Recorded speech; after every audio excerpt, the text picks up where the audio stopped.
খেলার ছলে থাকাকে সবসময় দায়িত্বজ্ঞানহীনতা হিসেবে দেখে আসা হয়েছে। ঠিক জানেন তো, আপনার ছোটবেলা থেকেই হয়তো আপনার বাচ্চাদেরও আপনি এটাই করছেন। তারা খেলার ছলে থাকলেই ভাবেন তারা বুঝি অবাধ্য। জীবনকে খেলার ছলে বাঁচাই হল সবথেকে দায়িত্বপূর্ণভাবে বাঁচা। একটা মন মরা মুখ নিয়ে ঘুরে বেড়ানো আর পৃথিবীতে চলাই হল চূড়ান্ত দায়িত্বজ্ঞানহীনতা। হ্যাঁ কি না? দুঃখ বয়ে বেড়ানোটা কি একেবারেই দায়িত্বজ্ঞানহীনের মতো কাজ নয়?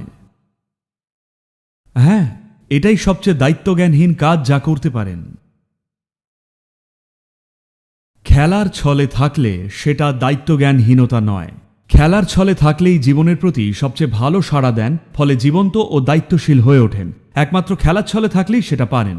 যখন গুরুগম্ভীর থাকেন তখন জগৎটাই যেন নেই, শুধু আপনি এবং আপনার ছাইপাঁশ।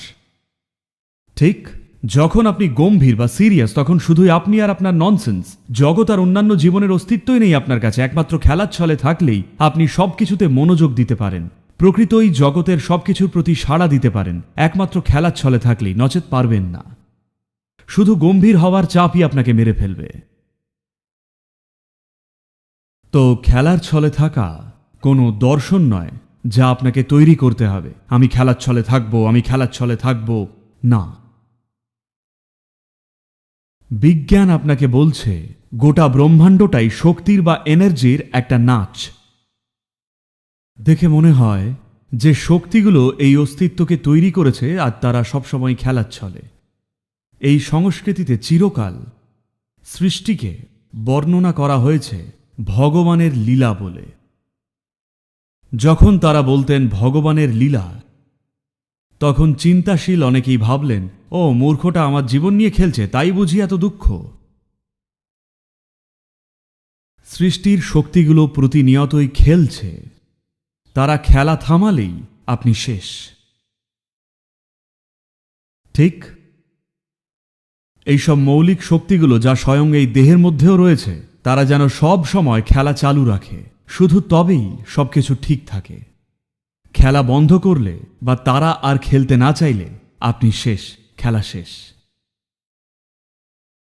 তো এই খেলা খেলা ভাব শুধু আপনার আচরণে নয়, বিষয়টা আপনার ভাবভঙ্গির নয়, এটা সৃষ্টিকর্তারই ভাবভঙ্গি। এটাই হলো সৃষ্টির ভাবভঙ্গি। আপনি যদি সৃষ্টি আর সৃষ্টিকর্তার সাথে এক লয়ে থাকেন, তবে খেলার ছলে থাকাটা খুবই স্বাভাবিক। একমাত্র যখন এক লয়ে থাকেন না, যখন কোথাও একটা আপনি আপনার মনের প্রক্রিয়া, চিন্তা, আপনার মতামত, মতবাদ, ঠিক ভুলের জ্ঞান, নৈতিকতার হাতে পুরো কৃতদাস হয়ে যান, শুধু তখনই আপনি খেলার ভাবটা হারিয়ে ফেলেন। যদি জীবনের সঙ্গে এক হন, যদি সৃষ্টি বা সৃষ্টিকর্তার সাথে এক লয় থাকেন, তবে স্বাভাবিকভাবেই খেলার ছলে থাকবেন।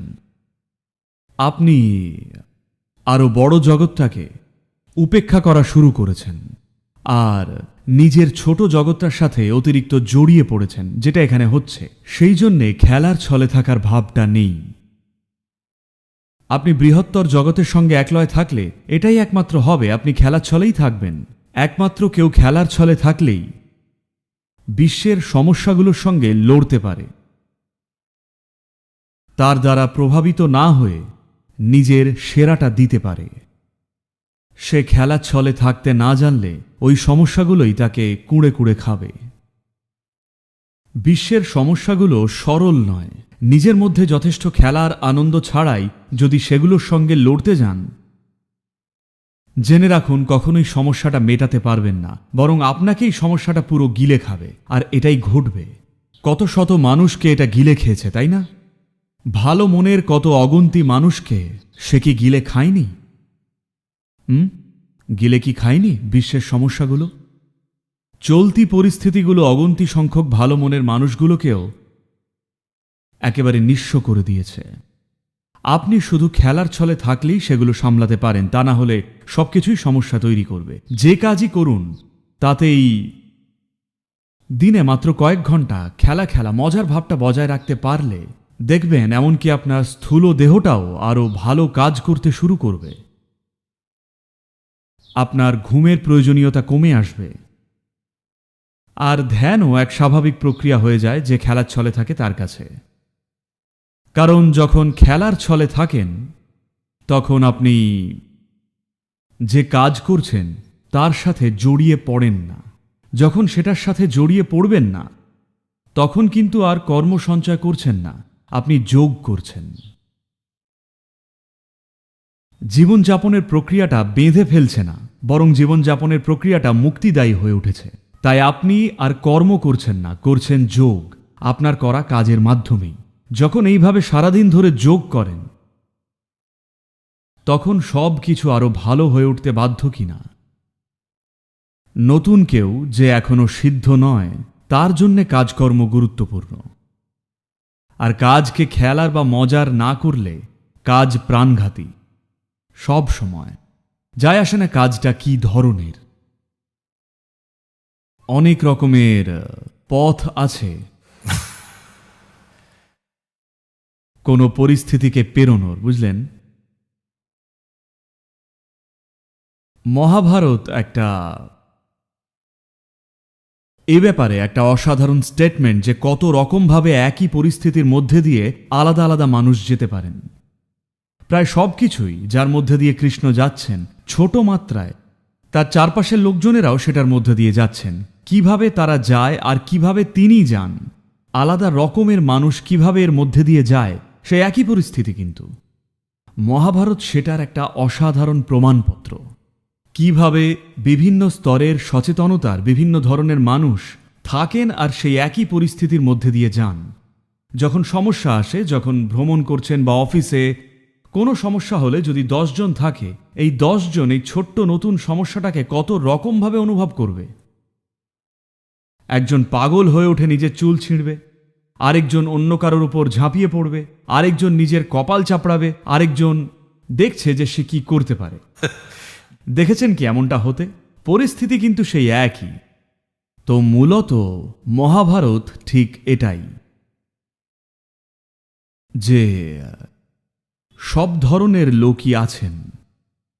ভালো লোক, খারাপ লোক, একেবারে অসৎ লোক, আবার একেবারে সৎ লোক, নানান ধরনের মানুষ।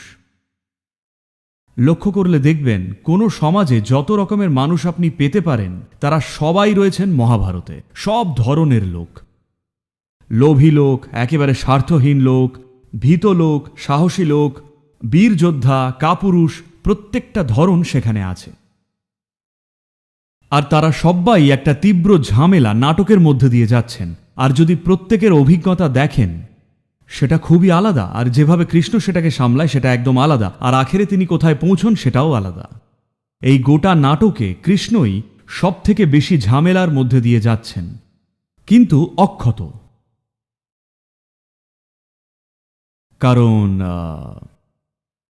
তিনি বলেছিলেন যোগাস্থাহা কুরু কর্মাণি, তার মানে প্রথমে নিজেকে যোগে প্রতিষ্ঠা করো আর তারপর কাজ করো।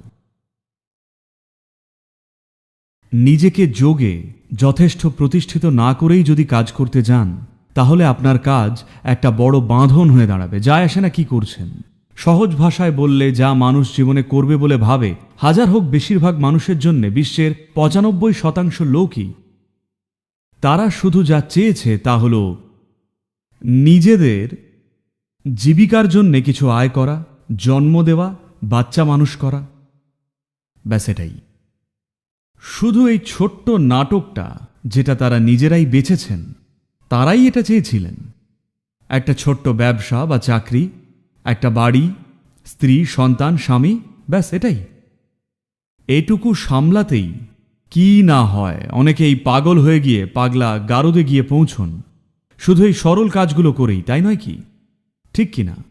তারা কিন্তু বিশ্বের কোনো সমস্যা হাতে তুলে নেননি।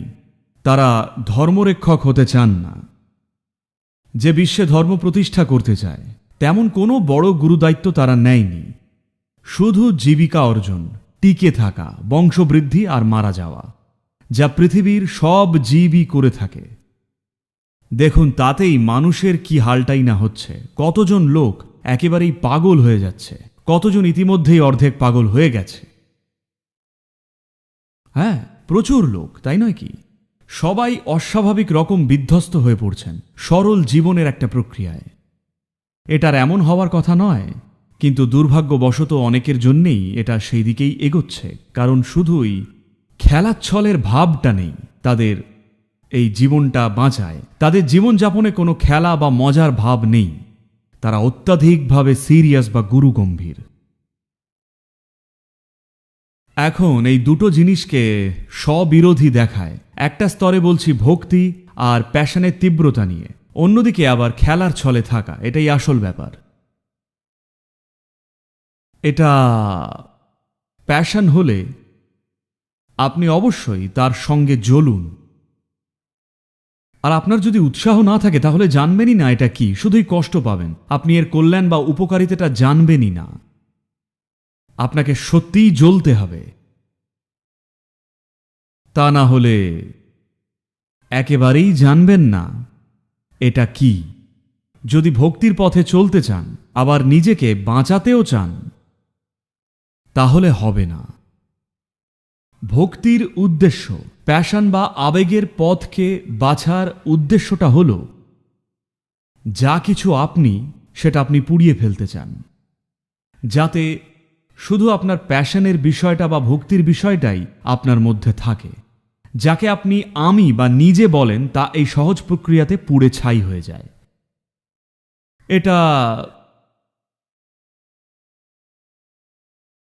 এটা যুক্তিবুদ্ধি আর চিন্তাশীল ব্যক্তির কাছে আত্মবিধ্বংসী মনে হয়,